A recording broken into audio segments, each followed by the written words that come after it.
Hello everyone, welcome back to my channel Udupi foods and cuisine. ಇವತ್ತು ನಾನಿಲ್ಲಿ ನಿಮಗೆ mushroom ಕಡಾಯಿ ರೆಸಿಪಿನ ಹೇಗೆ ಮಾಡೋದು ಅಂತ ಹೇಳ್ಕೊಡ್ತೀನಿ.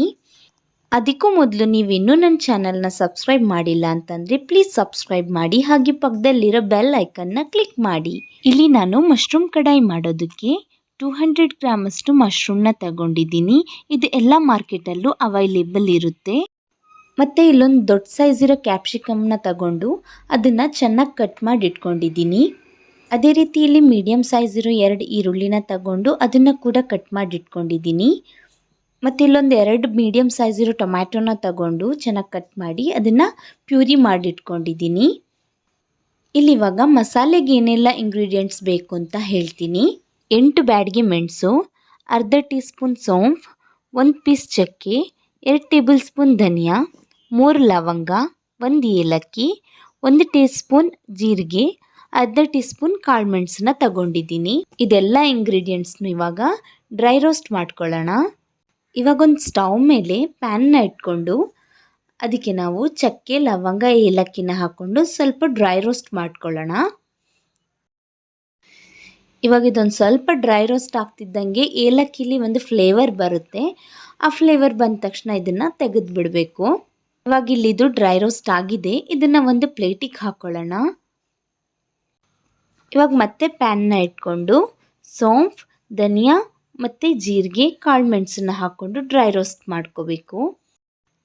ಇವಾಗ ಇದೆಲ್ಲ ಇಂಗ್ರೀಡಿಯೆಂಟ್ಸ್ನು 1 ನಿಮಿಷ ನಾವು ಮೀಡಿಯಮ್ ಫ್ಲೇಮಲ್ಲಿ ಡ್ರೈ ರೋಸ್ಟ್ ಮಾಡಿಕೊಂಡ್ರೆ ಸಾಕು. ಇವಾಗ ನೋಡ್ತಾ ಇದ್ದೀರಾ, ಇದು ಕೂಡ ಡ್ರೈ ರೋಸ್ಟ್ ಆಗಿದೆ. ಇದನ್ನು ತೆಗೆದುಬಿಟ್ಟು ನಾನು ಪ್ಲೇಟಿಗೆ ಹಾಕೋತಾ ಇದ್ದೀನಿ. ಇಲ್ಲಿವಾಗ ಮತ್ತೆ ಫ್ರೈಯಿಂಗ್ ಪ್ಯಾನ್ನ ಇಟ್ಕೊಂಡು ಇದಕ್ಕೆ ಬ್ಯಾಡಗಿ ಮೆಣಸನ್ನ ಹಾಕಿ ಡ್ರೈ ರೋಸ್ಟ್ ಮಾಡ್ಕೋಬೇಕು. ಇವಾಗ ನೋಡ್ತಾ ಇದ್ದೀರಾ, ಇದು ಕೂಡ ಡ್ರೈ ರೋಸ್ಟ್ ಆಗಿದೆ. ಇದನ್ನು ಇವಾಗ ತೆಗೆದುಬಿಟ್ಟು ಒಂದು ಪ್ಲೇಟಿಗೆ ಹಾಕೋತಿದ್ದೀನಿ. ಇವಾಗ ಇದೆಲ್ಲ ಇಂಗ್ರೀಡಿಯೆಂಟ್ಸು ಕಂಪ್ಲೀಟ್ ತಣ್ಣಗಾದ್ಮೇಲೆ ಇದನ್ನು ನಾವು ಒಂದು ಮಿಕ್ಸಿ ಜಾರಿಗೆ ಹಾಕ್ಕೊಂಡು ಪೌಡ್ರಾಗಿ ಮಾಡ್ಕೋಬೇಕು. ನೀರು ಹಾಕ್ದೇ ಪೌಡ್ರ್ ಮಾಡಬೇಕು. ನೋಡಿ, ಇಲ್ಲಿ ಇದು ಪೌಡ್ರ್ ಆಗಿದೆ. ಇದನ್ನು ನಾನು ಸೈಡಿಗೆ ಇಟ್ಕೋತಿದ್ದೀನಿ.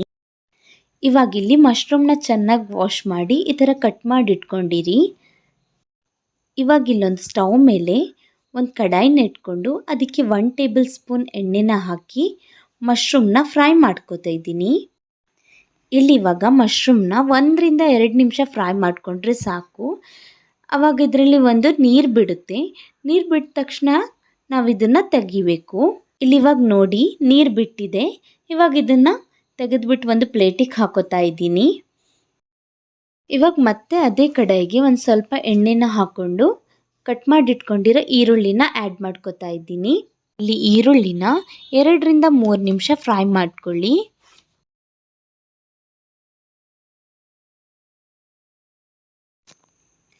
ಇವಾಗ ಇಲ್ಲಿ ಈರುಳ್ಳಿ ಫ್ರೈ ಆಗಿದೆ. ಇದಕ್ಕೆ ನಾನು 1 ಟೇಬಲ್ ಸ್ಪೂನ್ನಷ್ಟು ಜಿಂಜರ್ ಗಾರ್ಲಿಕ್ ಪೇಸ್ಟ್ನ ಆ್ಯಡ್ ಮಾಡ್ಕೋತಾ ಇದ್ದೀನಿ. ಇವಾಗ ಇಲ್ಲಿ ಜಿಂಜರ್ ಗಾರ್ಲಿಕ್ ಪೇಸ್ಟ್ನ 1 ನಿಮಿಷ ಫ್ರೈ ಮಾಡ್ಕೊಳ್ಳಿ.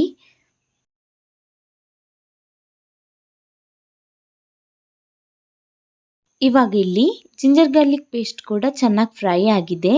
ಇದಕ್ಕೆ ನಾವಿವಾಗ ಕಟ್ ಮಾಡಿಟ್ಕೊಂಡಿರೋ ಕ್ಯಾಪ್ಸಿಕಮ್ನ ಆ್ಯಡ್ ಮಾಡ್ಕೋತಾ ಇದ್ದೀನಿ. ಇವಾಗ ಇಲ್ಲಿ ಕ್ಯಾಪ್ಸಿಕಮ್ನು ಅಷ್ಟೇ 2 ನಿಮಿಷ ಚೆನ್ನಾಗಿ ಇದರಲ್ಲಿ ಫ್ರೈ ಮಾಡ್ಕೋಬೇಕು. ಇವಾಗ ಇಲ್ಲಿ ನೀವು ನೋಡ್ಬೋದು, ಕ್ಯಾಪ್ಸಿಕಮ್ಮು ಚೆನ್ನಾಗಿ ಫ್ರೈ ಆಗಿದೆ. ಇದಕ್ಕೆ ನಾವಿವಾಗ ಗ್ರೈಂಡ್ ಮಾಡಿಟ್ಕೊಂಡಿರೋ ಟೊಮ್ಯಾಟೊನ ಆ್ಯಡ್ ಮಾಡ್ಕೋಬೇಕು. ಮತ್ತು ಇದನ್ನು ಚೆನ್ನಾಗಿ ಒಂದು 3 ನಿಮಿಷ ಫ್ರೈ ಮಾಡ್ಕೋಬೇಕು. ಇಲ್ಲಿವಾಗ ನೀವು ನೋಡ್ಬೋದು, ಚೆನ್ನಾಗಿ ಟೊಮ್ಯಾಟೊ ಫ್ರೈ ಆಗಿದೆ. ಇದಕ್ಕೆ ನಾವು ಆವಾಗಲೇ ಡ್ರೈ ರೋಸ್ಟ್ ಮಾಡ್ಕೊಂಡಿರೋ ಪೌಡರ್ನ ಆ್ಯಡ್ ಮಾಡ್ಕೋಬೇಕು. ಇವಾಗ ಈ ಪೌಡರ್ನೆಲ್ಲ ಒಂದು ಸಲ ಚೆನ್ನಾಗಿ ಮಿಕ್ಸ್ ಮಾಡ್ಕೊಳ್ಳಿ ಮತ್ತು 1 ನಿಮಿಷ ಫ್ರೈ ಮಾಡಿ. ಇಲ್ಲಿವಾಗ ನೀವು ರುಚಿಗೆ ತಕ್ಕಷ್ಟು ಉಪ್ಪನ್ನು ಆ್ಯಡ್ ಮಾಡ್ಕೊಳ್ಳಿ. ಇದಕ್ಕಿವಾಗ ನೀವು ಆವಾಗಲೇ ಫ್ರೈ ಮಾಡ್ಕೊಂಡಿರೋ ಮಶ್ರೂಮ್ಸ್ನ ಆ್ಯಡ್ ಮಾಡ್ಕೊಳ್ಳಿ. ಮತ್ತಿವಾಗ ಇದ್ರ ಜೊತೆಗೇ ಒಂದು 30 ಗೋಡಂಬಿನ ಹಾಕೋತಾ ಇದ್ದೀನಿ. ನಿಮಗೆ ಗೋಡಂಬಿ ಇಷ್ಟ ಇಲ್ಲ ಅಂತಂದರೆ ಸ್ಕಿಪ್ ಮಾಡ್ಕೋಬೋದು. ಬಟ್ ಗೋಡಂಬಿ ಹಾಕೋದ್ರಿಂದ ಕರಿ ಟೇಸ್ಟ್ ತುಂಬಾ ಚೆನ್ನಾಗಿ ಬರುತ್ತೆ. ಮತ್ತು ಇದನ್ನೆಲ್ಲ ಒಂದು ಸಲ ಚೆನ್ನಾಗಿ ಮಿಕ್ಸ್ ಮಾಡ್ಕೊಳ್ಳಿ. ಆಮೇಲೆ 1 ನಿಮಿಷ ಫ್ರೈ ಮಾಡಿ. ಇವಾಗಿಲ್ಲಿ ನಾನು ಇದಕ್ಕೆ 1.5 ಗ್ಲಾಸಷ್ಟು ನೀರನ್ನು ಆ್ಯಡ್ ಮಾಡ್ಕೋತಾ ಇದ್ದೀನಿ. ನಂತರ ಇದನ್ನು ನೀವು ಚೆನ್ನಾಗಿ ಒಂದ್ಸಲ ಮಿಕ್ಸ್ ಮಾಡ್ಕೊಳ್ಳಿ. ಇವಾಗ ಇಲ್ಲಿ ನಿಮಗೆ ಉಪ್ಪು ಖಾರ ಏನು ಬೇಕು ಅಂತ ಅನಿಸಿದ್ರೆ ಅದನ್ನು ಆ್ಯಡ್ ಮಾಡ್ಕೊಳ್ಳಿ. ಇವಾಗಿಲ್ಲಿ ನೀವು ಒಂದು ಕುದಿ ಬರಕ್ಕೆ ಬಿಡಿ. ನಂತರ ಒಂದು ಕುದಿ ಬಂದಾದಮೇಲೆ ಇದಕ್ಕೆ ಮುಚ್ಚಳನ ಮುಚ್ಚಿ 5 ನಿಮಿಷ ಬೇಯಿಸ್ಕೋಬೇಕು. ಇಲ್ಲಿವಾಗ 5 ನಿಮಿಷ ಆಗಿದೆ. ಇದನ್ನು ನಾನು ಓಪನ್ ಮಾಡ್ತಾ ಇದ್ದೀನಿ.